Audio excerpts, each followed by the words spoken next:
যার কথায় আমার সময় কেমন ছিল শোনো বলি, আমার চোখে দেখবে ফিরে হারিয়ে যাওয়া স্মৃতির গলি। আমার সময়, আমার সময়, আমার সময়, আমার সময়।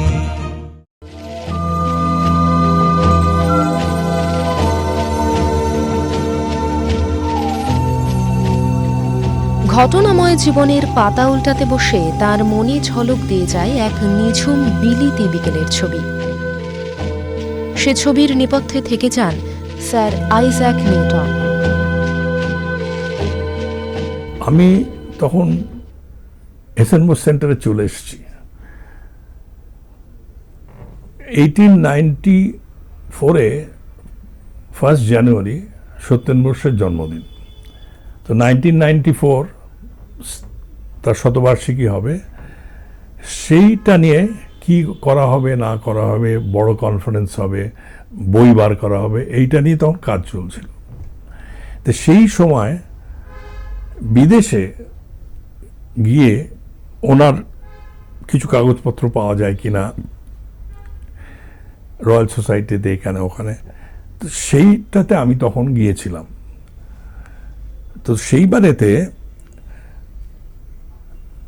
এমন একটা ঘটনা ঘটলো যে তার আগেই আমি যেটা বলছিলাম, ব্রিটিশ কাউন্সিলে থাকাকালীন প্রচুর মাইনিং ইঞ্জিনিয়ারদের সঙ্গে, ব্রিটিশ মাইনিং ইঞ্জিনিয়ারদের সঙ্গে আমার আলাপ হয়ে গেছে। তার মধ্যে দুজন ছিলেন, একজন হচ্ছেন ফ্রেড হাচিংস আর আরেকজন হচ্ছেন আমাদের জেমস স্যাভেজ। জেমস স্যাভেজ 90 বছর হলো, এখনও ওনার সঙ্গে আমার প্রায়ই হয়, ইংল্যান্ডে গেলে দেখা করি ইত্যাদি। তো সেই সময় ফ্রেড হাচিংস বলল, তুমি আমার বাড়িতে এসে থাকো। তো গেলাম। সেটা হচ্ছে ওই এমন একটা জায়গায়, সেটা মাইনিং এরিয়া থেকে বেশি দূরে নয়। তো ওর আমাকে লাঞ্চ খাওয়ার পর ওর স্ত্রী বলল যে তুমি ফ্রেডের সঙ্গে যাও, একটু শহরটা দেখে, লিঙ্কন শহরটা দেখে এসো, আমি ডিনারটা তৈরি করে ফেলি। ঠিক আছে। তো ফ্রেড আমাকে নিয়ে গাড়ি করে যাচ্ছে লিঙ্কন শহরের দিকে। আর যত লিঙ্কন আমার মনে খালি বলছে কি একটা ব্যাপার, কেন লিঙ্কন, কেন আমি লিঙ্কনকে জানি। করতে করতে হঠাৎ আমার মাথায় ফ্ল্যাশ করলো, আরে এই তো লিঙ্কন শায়ার, এইখানেই তো উলস্থপ গ্রাম যেখানে নিউটন থাকতেন। আমি ফ্রেডকে বললাম, ফ্রেড উলস্থপ গ্রামের নাম শুনেছো? বললো না। আমি জানো ওখানে তুমি নিউটন ওইখানে থাকতো? বলে হ্যাঁ। না জানতাম না। গাড়িটা থামিয়ে দিল, বললো তুমি যেতে চাও? আমি দেখো তো যাওয়া যায় কিনা। ও ম্যাপটা খুলে বললো উল্টো দিকে এসছি, যেতে হবে, ঘন্টা 1.5-এর মধ্যে পৌঁছে যাও। আমি তুমি যাবে? বলে হ্যাঁ চলো চলো, আমিও কোনোদিন দেখিনি। তো গাড়ি ঘুরিয়ে আমরা গেলাম। তো সন্ধ্যের মুখে এসে উলস্থপ গ্রামে ঢুকলাম। তো সেখানে লেখা আছে ন্যাশনাল হেরিটেজ, কিন্তু আর কিছু লেখা নেই। তো ভেতরে গাড়িটা ঢোকানো হয়েছে। হঠাৎ একটা বাড়ি দেখে আমি ফ্রেডকে বললাম, দাঁড়াও, এই তো সেই বাড়ি। কারণ আমি ছবি দেখেছি, আমি সেই বাড়িটা চোখের সামনে দেখতে পাচ্ছি। দোতলার ঘরে আলো জ্বলছে। ফ্রেড গাড়িটা দাঁড় করালো, আমরা নামলাম, কিন্তু কোনো জনমানবহীন। পাশে একটা আস্তাবলের মতন, সেখানে গেলাম, ডাকাডাকি করলাম, কেউ কোনো সাড়া দিল না। কি করা যায়? বাড়িটাই দেখছি বাড়ির মধ্যে একটা আপেল গাছ আছে, তার তলা একটা বেঞ্চ, এগুলো বোধহয় পরে লাগিয়েছে। তো ইতিমধ্যে হঠাৎ খট খট করে আওয়াজ জুতোর। এক ভদ্রমহিলা হাই হিলস পরে একটা প্র্যাম ঠেলতে ঠেলতে আসছে। তা হাচিংস বলল, দাঁড়াও একে একটু জিজ্ঞেস করি তো এইটাই নিউটনের বাড়ি কিনা। তো গিয়ে জিজ্ঞেস করলেন, ভদ্রলোক বললেন হ্যাঁ এটাই নিউটনের বাড়ি, তবে এখানে কিচ্ছু নেই, লিঙ্কন শহরে চলে যান, সেখানে নিউটন সম্বন্ধে সব আছে, আপনারা জানতে পারবেন। তা আমি বললাম যে আমার নিউটন সম্বন্ধে আর কিছু জানবার দরকার নেই, মনে মনে আমি সবই এগুলো জানি। আমি বলে ফেললাম এই নিউটন এখানে ঘোরাঘুরি করতেন এই জায়গায়, সেই আবহাওয়াটায়, সেই এনভায়রনমেন্টে আমি কিছুক্ষণ থাকতে চাই। উনি অবাক হয়ে গেলেন, ভদ্রমহিলা। উনি আমার থেকে অবাক হয়ে তাকিয়ে থেকে বললেন, I live next door, I don't feel anything, বলে চলে গেলেন। 1979 সালে পদার্থবিজ্ঞানে নোবেল পুরস্কার পেলেন অধ্যাপক আব্দুস সালাম। এশিয়ার বিজ্ঞান গরিমার এই উজ্জ্বল পতাকা বাহক আজীবন মনে রেখেছিলেন তার লাহোরের বাঙালি বিজ্ঞান শিক্ষক অনিলেন্দ্র গাঙ্গুলিকে। সালাম সাহেব আমাকে অনেকবারই ত্রিয়েস্তে নিমন্ত্রণ করে নিয়ে গেছেন। আমি কোনো সময় 3 মাস এরকম কাটিয়ে এসছি। তো গেলেই উনি আমায় ঘরে ডেকে নানান রকম ওর সঙ্গে কথাবার্তা হতো। তো একবার উনি আমাকে বললেন যে জানো তো আমাদের লাহোরে আমি যখন পড়াশুনো করছি তখন একজন ওখানে বাঙালি ম্যাথামেটিক্স টিচার ছিলেন, প্রফেসর গাঙ্গুলি, অসাধারণ মানুষ ছিলেন। আমি তো মানে উনি আমাকে ইন্সপায়ার করেছেন, জানো লোনির স্ট্যাটিক্স ডায়নামিক্সের প্রত্যেকটা অঙ্ক আমাকে দিয়ে করিয়েছেন। ও হোয়াট অ্যান ইন্সপায়ারিং টিচার, এসব বললেন। তো তারপর বললেন যে দেখো আমি ওর জন্য কিছু জিনিস পাঠাতে চাই, ঠিক উনি তো আর এখন ব্যবহার করতে পারবেন না ওর ফ্যামিলির জন্য, তুমি কি একটু নিয়ে যাবে, আমি তোমাকে যদি দিয়ে দিই? আমি বললাম হ্যাঁ নিশ্চয়ই, আমার দিয়ে দিন, নিয়ে যাব। তো বললেন যে তুমি তো এতে আসছো, প্যারিসে ওই কনফারেন্সটায় আসছো, ওইখানে প্রথম সেশনের পরে তুমি যেখানে সবাই চাটা খাবে ওখানে থেকো, আমি ওইখানে তোমাকে জিনিসগুলো দেবো। ঠিক আছে। তো প্যারিস কনফারেন্সে গিয়েছি, প্রথম সেশনটা হয়ে গেল, তারপরে সবাই চাটা কফি টফি খাচ্ছে, আমি দাঁড়িয়ে আছি, দেখি ঠিক সালাম সাহেব আসছেন আমার দিকে, বলে এই ঘোষ কাম, বলে প্লিজ গিভ দিস, একটা প্যাকেট দিলেন, বলে এর মধ্যে কিছু সেন্ট ফেন্ট এসব আছে, ওর ফ্যামিলির লোকেরা ব্যবহার করবে, এটা তুমি প্লিজ দিয়ে দিও। তাহলে নিশ্চয়ই। তারপর কলকাতায় ফিরে এসে আমি খোঁজ করতে শুরু করলাম যে উনি কোথায় থাকেন। তো খোঁজ পেয়ে গেলাম ওই যোগবাজারের পেছন দিকে একটা কোথাও থাকেন। তো একটা ফোন করে অ্যাপয়েন্টমেন্ট করে ওর কাছে গেলাম। তো গিয়ে ওকে জিনিসগুলো দিলাম। তো উনি একটা অদ্ভুত কথা আমাকে বললেন। প্রথমত কাঁদতে আরম্ভ করলেন হাউ হাউ করে। উনি বললেন জানেন ও যে এত বড় হবে আমি কিন্তু বুঝতে পারিনি।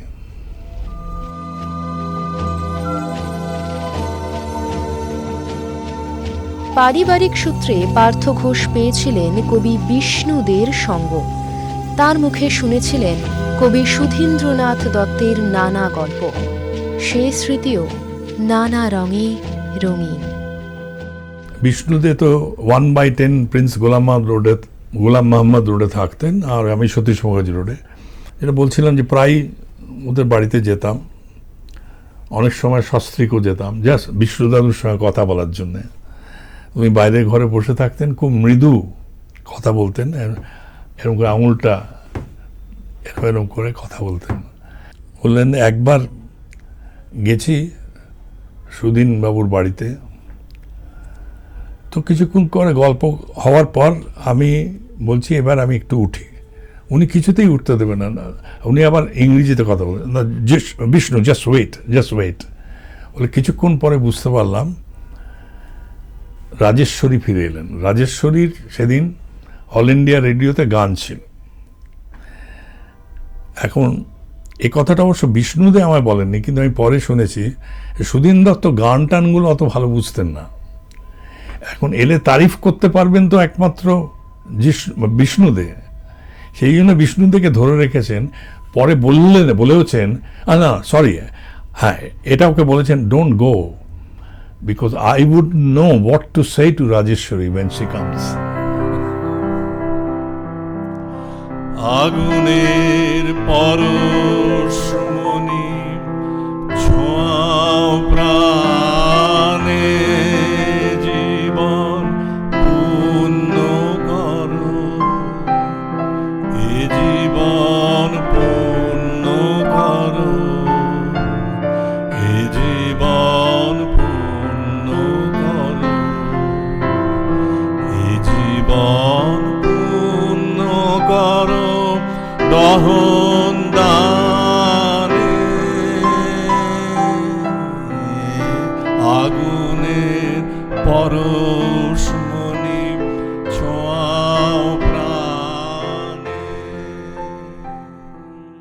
আমি প্রথম গান শিখি দিলীপ কুমার রায়ের কাছে। দিলীপ রায় উনি সেন্ট জেভিয়ার্স কলেজে কেমিস্ট্রির ডেমনস্ট্রেটর ছিলেন।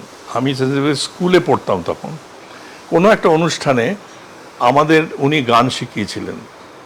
উনি তখন থাকতেন এন্টালিতে, ওর বাড়িতে আমরা গিয়ে গান শিখেছিলাম আকাশ ভরা সূর্য তারা।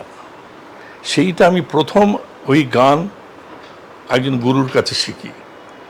পরে অবশ্য আর ওর কাছে গান শেখা হয়নি, কিন্তু যেহেতু উনি সেন্ট জেভিয়ার্সে ছিলেন, আমিও পড়তাম, সেই জন্য ওনার সঙ্গে যোগাযোগ ছিল। পরবর্তীকালেও ওনার সঙ্গে বেশ ভালো রকম যোগাযোগ ছিল আমার। কারণ একটা কারণ হচ্ছে শান্তিনিকেতনে ওর একটা বাড়ি আছে, রায় বাড়ি। ওরা সকলে ভাই মিলে ওখানে যেতেন। ওনার এক ভাই ছিল বাচ্চুদা, উনি থাকতেন আমেরিকায়। যখনই আসতেন ওরা ওখানে যেতেন, বিরাট আড্ডা হতো, গান হতো, খাওয়া হতো। আর এই শেষ বয়সে যখন 90 পেরিয়ে গেছেন, তখনও ওখানে অর্গানে বসে যে গান করতেন দিলীপ দাস, সে অবিশ্বাস্য।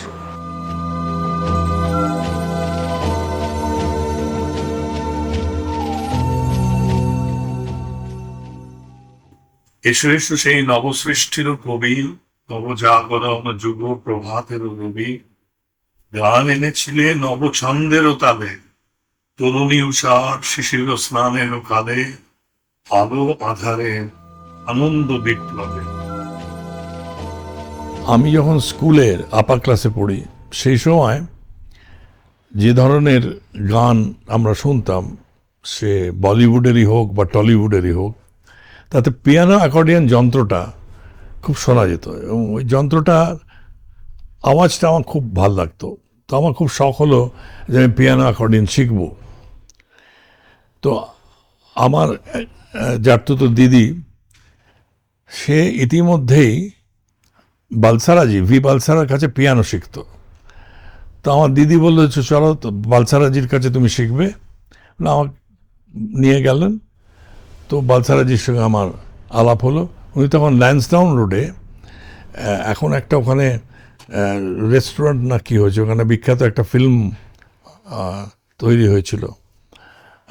তো সেইখানে একটা বাড়িতে উনি একটা মেজানিন ফ্লোরে শেখাতেন। তো আমি ওর কাছে শিখতে আরম্ভ করলাম। তো আমরা ওকে দাদা বলতাম। এতই মিউজিকটার উনি এত মাস্টার ছিলেন যে খুব সহজভাবে আমাকে উনি অনেক কিছু শিখিয়েছিলেন। কি করে বাজাতে হয় সেটা তো আছেই, শিখিয়েছিলাম। এখন আর আমার হাত চলে না, কিন্তু তখন মোটামুটি ভালোই বাজাতে পারতাম।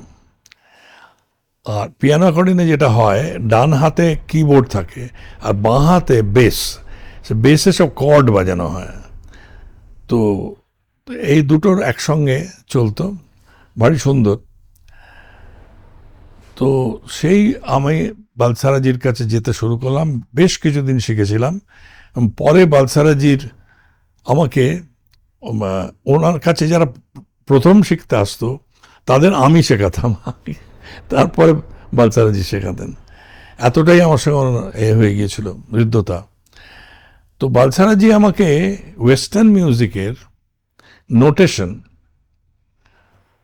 বেসিক থিওরি অফ হারমোনি এত সুন্দর শিখিয়ে দিয়েছিলেন, অত্যন্ত সহজভাবে, যে সেটা চিরকাল আমার মধ্যে থেকে গেছে। তারপর আমি ইংল্যান্ডে গেলাম পড়াশুনো করতে।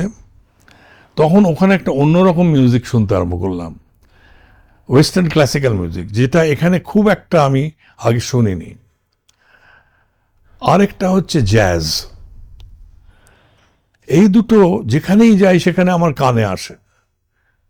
প্রথম প্রথম খুব অদ্ভুত লাগতো, একটা বেখাপ্পা বেসুরো মনে হতো, কিন্তু আস্তে আস্তে আস্তে আস্তে কেমন যেন আমার ওগুলো ভালো লাগতে আরম্ভ করলো। তবে সঙ্গীতের প্রতিবেশে তার অন্যতম শ্রেষ্ঠ অভিজ্ঞতার সঙ্গে জড়িয়ে আছেন স্বয়ং দেবব্রত বিশ্বাস। আমাদের দরবারি বলে একটা ছিল, প্রতিষ্ঠান ছিল। আমরা নানান রকম অনুষ্ঠান করতাম, কাউকে এনে বক্তৃতা দেওয়া বা গান বাজনার অনুষ্ঠান করা বা থিয়েটার করা, অনেক রকম আমাদের অ্যাক্টিভিটি ছিল।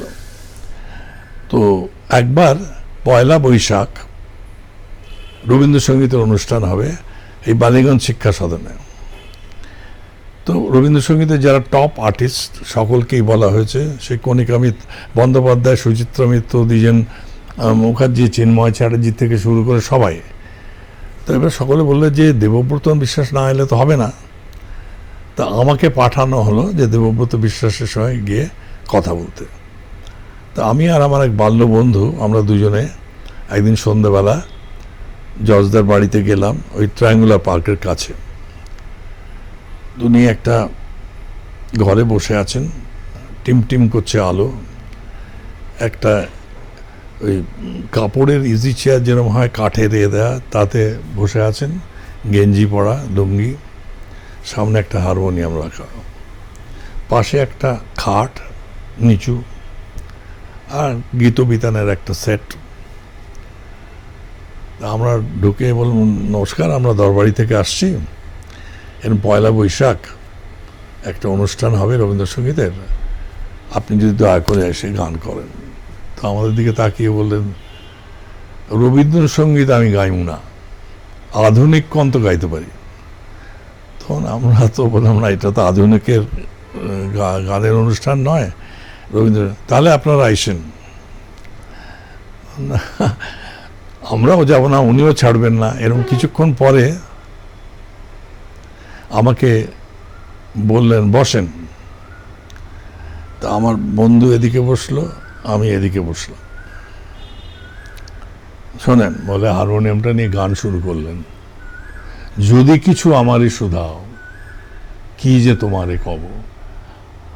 সে যে কি অসাধারণ গান, তার আগে আমি রেকর্ড শুনেছি, ভালো লেগেছে, কিন্তু সেরম লাগেনি। সেদিন গানটা একটা অন্য রূপ আমার চোখে ভেসে উঠল। আর ওই গলায় যখন বলছেন, যদি কিছু আমারে শুধাও, কি যে তোমারে কব, নীরবে চাহিয়া রব। গানটা শেষ করে আমাকে বলছেন, সলিল রে কত করে কইলাম, গানটা আমার দাও। দিল গিয়া শ্যামল বাবুরে। আচ্ছা কন্ত, শ্যামল বাবুর কণ্ঠে গান হয়? তো আমরা কি হতবাক হয়ে গেছি, কি বলবো। শ্যামলবাবু ওর খুব ফেভারিট ছিলেন, শ্যামল খুব যেতেন ওর কাছে। ইতিমধ্যে ওরা বুঝেছেন উনি যে আমাদের খুব ভালো লেগে গেছে গানটা। হঠাৎ বলছেন, আপনাদের ফাংশনে আমি যাইমু। পরে আমি ভেবে দেখেছি যে আসলে আমাদের মিউজিক্যাল টেস্ট আছে কিনা এইটা উনি দেখলেন। যখন বুঝলেন যে না, এরা ভালো গান হলে সেটা বোঝে, শুধু রবীন্দ্রসঙ্গীতে বদ্ধ নয়, তখন রাজি হলেন। ওরে বললেন, জানেন তো আমার হাঁপানি রোগ আছে, তাই আমি যাওয়ার আগে আমি ইঞ্জেকশন লইয়ে যাই, 250 টাকা আগে দিয়ে যাইবেন।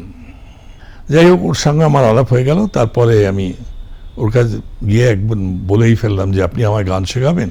তো রাজি হয়ে গেলেন।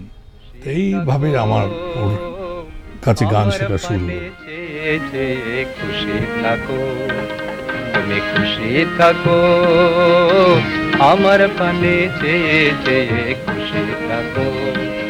তোমার আঙিনাতে বেড়াই যখন বেড়াই, তোমার আঙিনাতে বেড়াই যখন বেড়াই, গেয়ে গেয়ে বেড়াই যখন খুশি থাকো, তুমি খুশি থাকো, আমার পানে চেয়ে চেয়ে খুশি থাকো, তুমি খুশি থাকো, আমার পানে চেয়ে চেয়ে খুশি থাকো।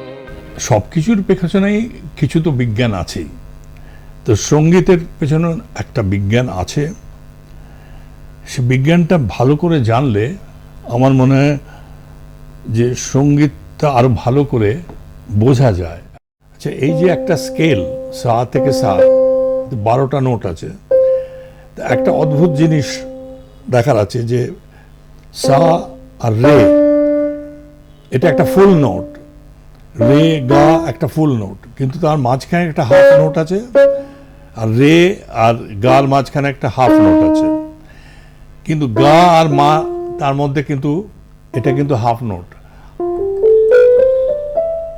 অর্থাৎ দুটো হাফ নোট আছে আর মাঝখানে সব ফুল নোট, সেই জন্য 5টা ব্ল্যাক আর 7টা সাদা।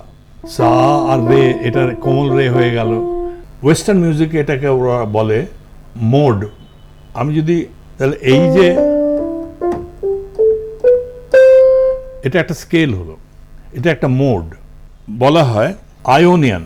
আর আমাদের এটা করেসপন্ডিং একটা ব্যাপার আছে, এটাকে বলে থাট। এই যে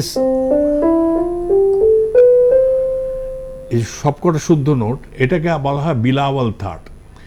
আর আয়োনিয়ান মোড 1।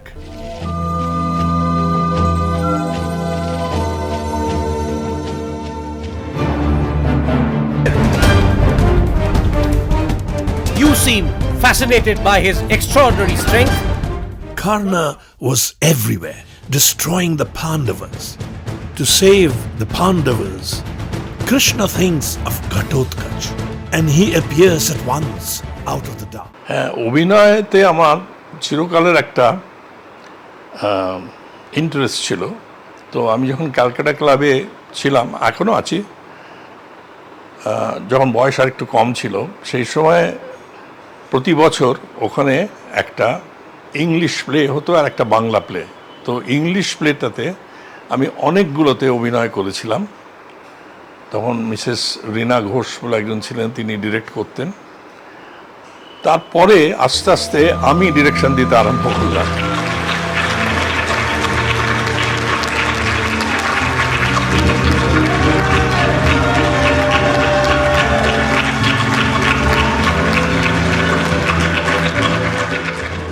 তো যে সমস্ত প্লে তখন হয়েছিল, যেগুলো আমার খুব স্পষ্ট মনে আছে, একটা হচ্ছে মাই ফেয়ার লেডি, সেটাতে আমি অভিনয় করেছিলাম। আরেকটা হচ্ছে সাউন্ড অফ মিউজিক, সেটাও তো আমি ডিরেক্ট করেছিলাম, অভিনয়ও করেছিলাম ভন ট্রাপের এতে ভূমিকায়। তারপরে সাউথ প্যাসিফিক বলে একটা করিয়েছিলাম। এরকম আরও অনেক প্লে ক্যালকাটা ক্লাবের হয়ে করেছি, এখন আর পারি না করতে। When you feel him call you across a crowded room. সময়ের নিয়মে পার করেছেন 8.5 দশক, তবে সময়ের ক্ষয় ধরেনি তার চিন্তনে। এখনও নিয়মিত গবেষণায় ভরিয়ে রেখেছেন নিজেকে। সাম্প্রতিক কাজটার সঙ্গে আমাদের ব্রেন কিভাবে কাজ করে, আমাদের যে চিন্তা, আমরা যে ডিসিশনগুলো নিই, এগুলো কি করে নিই। এখন দেখা গেছে যে ব্রেনটা, এটা তো একটা বড় জিনিস, তার নিউরনস থাকে, কোটি কোটি নিউরন আছে, সেগুলো বেশ বড় মাপের। কিন্তু বড় মাপের যদি হয়, তাহলে সাধারণ যে নিউটনিয়ান ফিজিক্স যেটা আমরা বলি, ধ্রুপদী বিজ্ঞান, সেটাই ওখানে কাজ করবে। ওখানে কোনো কোয়ান্টাম মেকানিক্স কাজ করতে পারে না।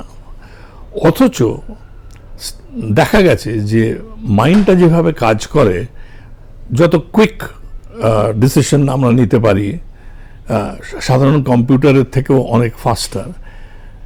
সে কী করে হচ্ছে, সেটা লোকে অনেক দিন ধরে আন্দাজ করছে যে কোথাও একটা কোয়ান্টাম মেকানিক্স কাজ করছে ব্রেনের মধ্যে, কিন্তু কোথায় করছে, কিভাবে করছে, এটা আজ অবধি কেউ বলতে পারেনি।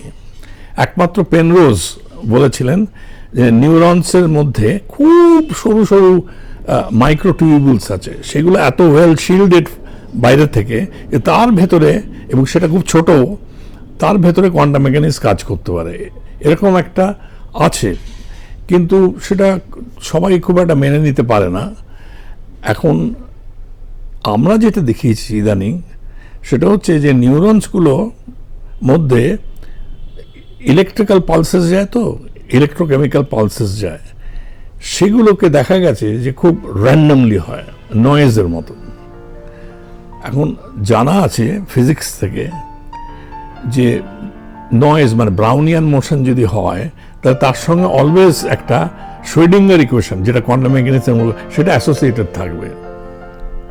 তো আমরা সেই আইডিয়াটা এই নিউরনসের মধ্যে লাগিয়েছি, যখন দেখলাম যে ওদের মধ্যেও ইলেকট্রিক্যাল পোটেনশিয়ালটার একটা ব্রাউনিয়ান মোশন হচ্ছে, র্যান্ডম মোশন হচ্ছে এবং সে ছড়িয়ে যাচ্ছে মোশনটা, তখন আমাদের মনে হলো যে তাহলে এখানে তো শ্রোডিঙ্গার ইকুয়েশন কাজ করবে, সেটাই আমরা দেখিয়েছি।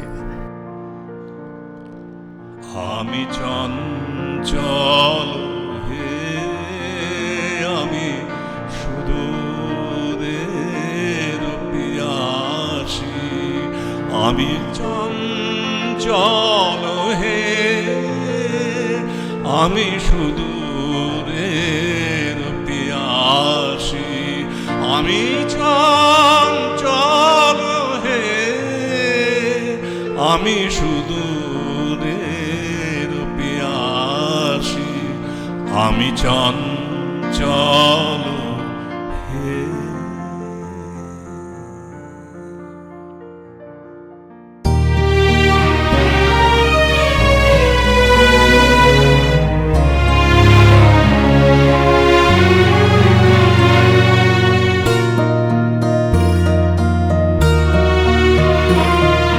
সাদা কালোর সেই দুনিয়া যা লেখানে ইতিহাসে অতি ছুঁয়ে সময় আমার বসবে সে তোমার পাশে। আমার সময়, আমার সময়, আমার সময়, আমার সময়, আমার সময়।